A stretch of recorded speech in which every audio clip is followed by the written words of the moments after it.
Mismo si Pangulong Duterte na ang nagsabi wala siyang balak na makipag-usap sa Maute Group o iba pang terorista.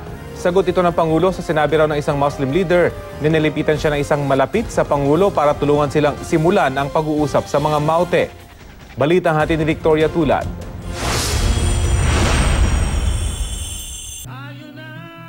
Lumabas sa ulat ng International News Agency na Reuters na sinabi raw ng Muslim leader na si Aga Khan Sharif na nilapitan siya ng isa umanong senior aide ni Pangulong Duterte para tulungan silang simulan ang pakikipag-usap sa Maute Group. Agad itong pinabulaanan ni Presidential Spokesperson Ernesto Abella. We have no verified reports that there were efforts to initiate such actions as Aga Khan Sharif claims.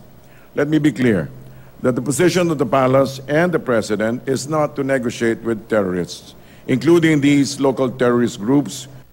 Sa katunayan, ang kampo pa raw ng mga Maute ang nagtangkang makipag-usap sa Pangulo sa tulong ng naarestong nanay ng Maute Brothers na si Farhana Maute. Pero tinanggihan daw ito ng Pangulo.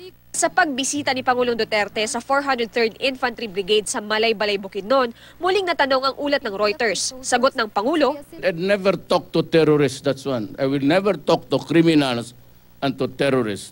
But I would talk to revolutionaries who are imbued with a principle of their, kagaya nitong MIMN. I talk to them because what drove them to fight government is the rising nationalism. Kasi nauna nga sila dito, dumating yung Amerikano, nauna na pa ng Espanyol, then we were colonized. Kaya ka nagkawatak-watak tayo na ganito. tulad naman ng mga nakaraang pagbisita sa mga kampo ng militar, tiniyak ng Pangulo na prioridad ng pamahalaan ang mga sundalo sa Bukidnon. Siniguro rin niyang mabibigyan sila ng mga bagong gamit at mapupunta ang nararapat na tulong sa kanila dahil wala anyang korupsyon sa gobyerno. Pagkatapos ng talumpati, pinangunahan din ng Pangulo ang pagbibigay ng Military Merit Medal sa ilang sundalo na nakasagupa ang New People's Army at malaki ang naging kontribusyon sa bakbakan sa Marawi City. In-inspection din niya ang mga nabawing armas mula sa iba't ibang engkwentro ng militar.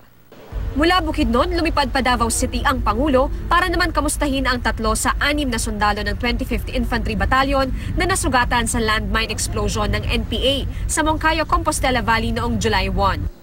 Victoria Tulad, GMA News.